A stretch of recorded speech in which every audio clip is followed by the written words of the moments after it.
Say what you wanna say to me now.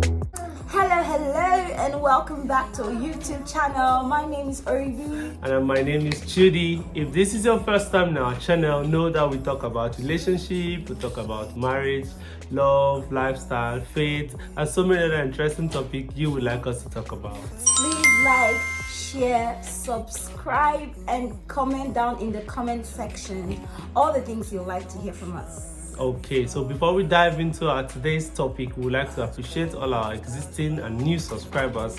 Thank you so much for your likes and your comments. This is the reason why we keep doing this. In today's topic, we're going to be talking about life in the UK with our 18-month-old baby girl. Oh my god. Our daughter was 15 months old when we moved into the UK. You know, a lot of people, most times when they are traveling out to live abroad for the first time, some of them leave their babies behind, you know, for their parents or something, and then move in, try to get their feet rolling before, you know, they bring in their children. But for us as first-time parents, you know, we just couldn't let that happen, you know, the bond of, you know, trying to, you know, groom your baby. So we decided to come into the UK with our daughter. Yes, it wasn't easy. It's not been easy, but God has been so faithful, you know. So what works for us might not work for another couple. But what we do is that, first of all, of course, my wife has really been doing an amazing job. It's not been easy for her as a student, and for me as a dependent, I have to work. In fact, I work like evenings and nights, so I'm always out, you know, during evenings and during nights. And of course, you know, that's the time where a lot of family wants to, you know, bond, you know, be together. Tell them what time, like evening. What do you mean by the evening is from what time? Evening, I go to work from 4 p.m. and then 4 p.m. to 10 p.m. is the first shift. Then I'll have to stay from 10 p.m. to 8 a.m. the next morning.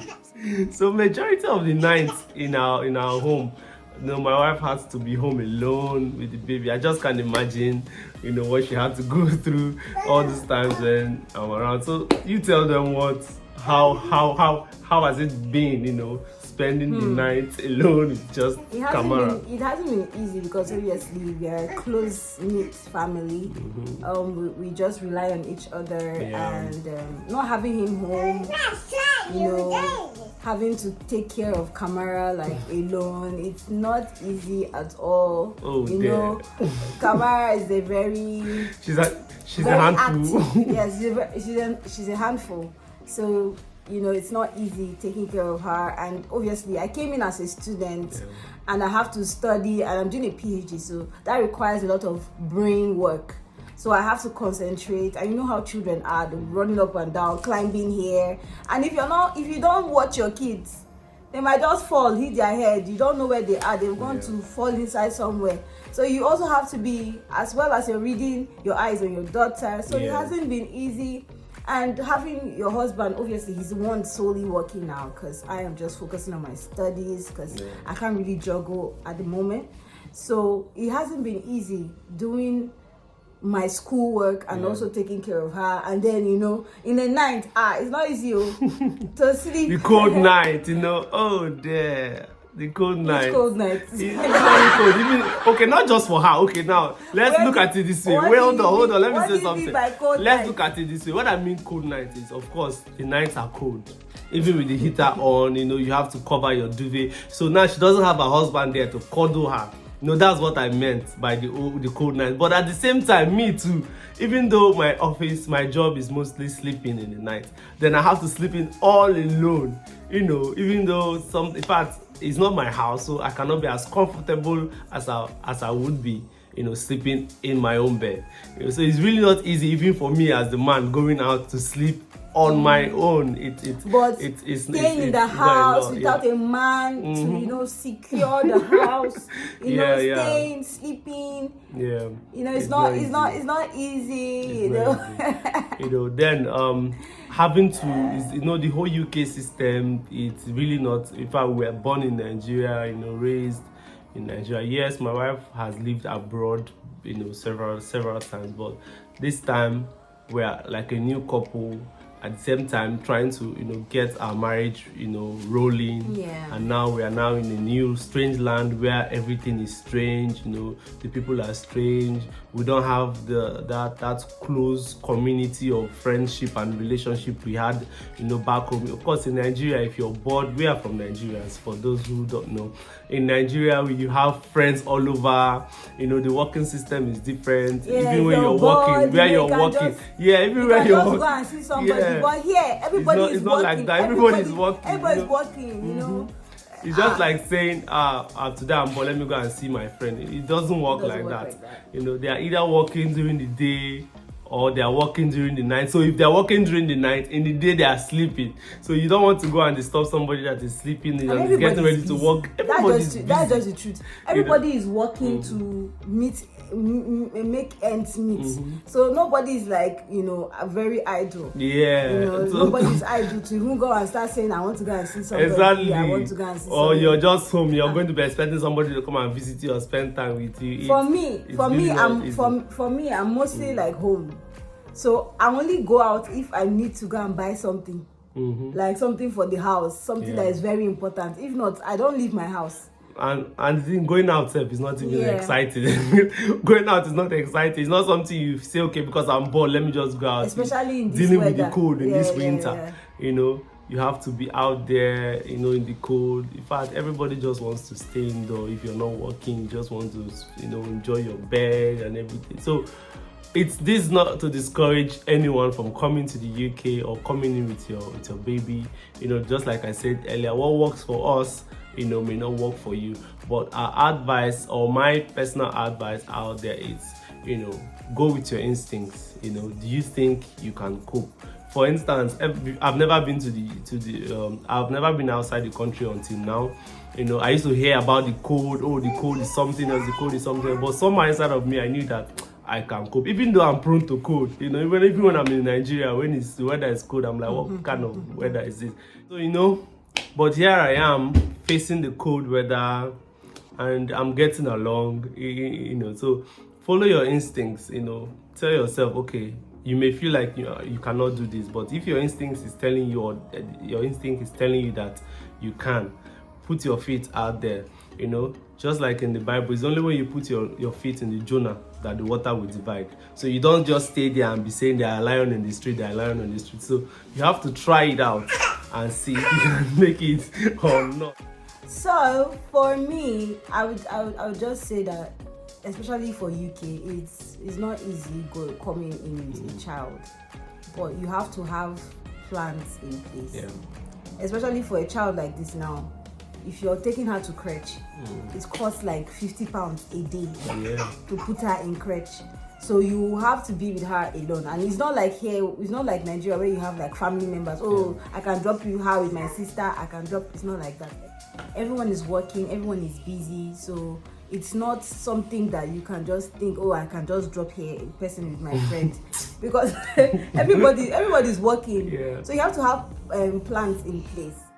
I don't necessarily have to be like in school. I'm mostly at home, so I take care of my daughter. So that gives me that time. I can actually, walk through it with my my daughter, manage my daughter in the house. But if you're someone that maybe you and your husband are coming in, you have to work. Yeah. Both of you are not coming. There's no students in the marriage. Both of you are coming to work. Then you have to have plans. Either you're leaving the child in Nigeria for the time being, then before you bring the child back, then maybe you have a plan in place. Then that's how it's going to work, because there's nobody that's going to look after your baby for you. And then for us, why we've been able to pull through, first of all, it's the grace of God. The grace of God can never be overemphasized. It's the grace of God. And number two, we have just one child at the moment, so I can afford to put in more work to provide for them both. But imagine a couple that already has 3 kids, 4 kids. You can the husband cannot be the only one working, because it will not be enough, to fend for yourself and your family. So that means the woman has to work, the man has to work, and then at the same time you have to create time to stay with the kids, because here is not where you say, okay, I have a 3 years old and I have a 1 year old. The 3 years old will be with the 1 year old. Why? No, the 3 years old should be in school. So when those ones are going to school, who is going to be with the 1 year old? So it's something you need to work out a plan, before moving here. And another thing I really want to say is that for a couple like us with just one child, or let's say you have more than one child, the man, you really need to be supportive, especially if your wife is a student. You need to be supportive in terms of you have to be involved, with every other aspect of running the home. It's not because you say, oh, I've worked in the night, I'll come home and sleep all day and then go out again. And I know, that's where the sacrifice of being a man comes in. So you come in during the day when you're not working, you're supporting her, doing other things in the house, helping her to sort some other things while she focuses on the cause, or focus her attention on the baby. So that's the sacrifice of being a man, has to come into play. You really need to support. When I mean support, it's not just going out to work. You have to support. You come back home, you put the clothes in the laundry, in the machine, you get it washed when it's time to do that. You support. If it's a man that knows how to cook, you can decide, oh babe, today don't worry, let me just do the cooking. You do the cooking, do the cleaning. So these are the areas of support that you can provide that will give your wife the moral and the mental support that she needs. So another thing that I would say that helped us a lot was the fact that my mom came in with us. And she really gave us like a very good head start in Camara, in helping my daughter, in taking care of my daughter, as well as I'm focusing on my PhD. My husband is trying to work. She was also a very big help, a very big support. I think that also helped us, because I think if we came alone, it would have been so difficult, trying to navigate through things, especially with my studies and everything. And one thing you guys don't know is that I'm not in the same city where my university is. So I'm like 6 hours away from where my university is, and that's like by bus. So it's not easy, because sometimes I have to go in. And when my mom was around, it actually helped a lot, because I could go in and come back anytime I wanted to go to school. So that also helped, like having my mom around. So that actually gave us a head start. So like I said, you have to have plans in place regarding how you're going to come to the UK and how you're going to handle your children, because it's not going to be an easy thing. Everybody's working. There's so many bills to pay. Bills, water bill, electricity, your Wi-Fi, your phone bill. There's so many things to pay for. And if you have a child, also extra cost. So you have to have plans in place. You have to think about it carefully. Yes, it's so exciting to come to the UK. Very exciting. Everybody wants to japa, as they call it in Nigeria. Everyone wants to japa. But it's not just about leaving the country. You also have to think things through. You have to ask questions. If you know people that are in the UK, you ask them questions. Even these YouTube videos that people put online. Very, very informative. Very, very informative, because we actually watched some videos before. We're still watching videos. We're still watching as we too are even starting our YouTube. So it's very important that you research better. And if you're like us, that you're thinking of coming to the UK and you have like a 15-month old baby, 12, 11, 10, 9, you have to think about it. So one thing you have to know is that both partners, is one person a student, is one person coming to work a dependent? So that's another thing you have to look at. You have to plan through that. Then if both of you are going to be working, what's the plan? Who's going to be taking care? If you have a child, who's going to be taking care of your child when you come into the UK? How are you going to navigate that? Are you going to leave the child back in Nigeria and come in, or one person comes? Because also, I think one thing that helped as well was that I came in before my husband and my baby came with my mom, because that was a very, very wise decision we took. Because if we had not taken that decision of me coming alone, it would have been chaos. Because housing was very difficult. It's very difficult to get a house in the UK at the moment. So I was in a hotel for a week. From the hotel, I had to move from that place to Manchester, where my hudband's family was. From Luton to Manchester. From Luton to Manchester. So I was in Manchester for 2 weeks before I found a house in Huddersfield, before I got a house. So that really helped us a lot, a great deal, in like settling a house before they came. Because if they had come, imagine them coming with me that initial time, we'll be moving from one place to another because of housing.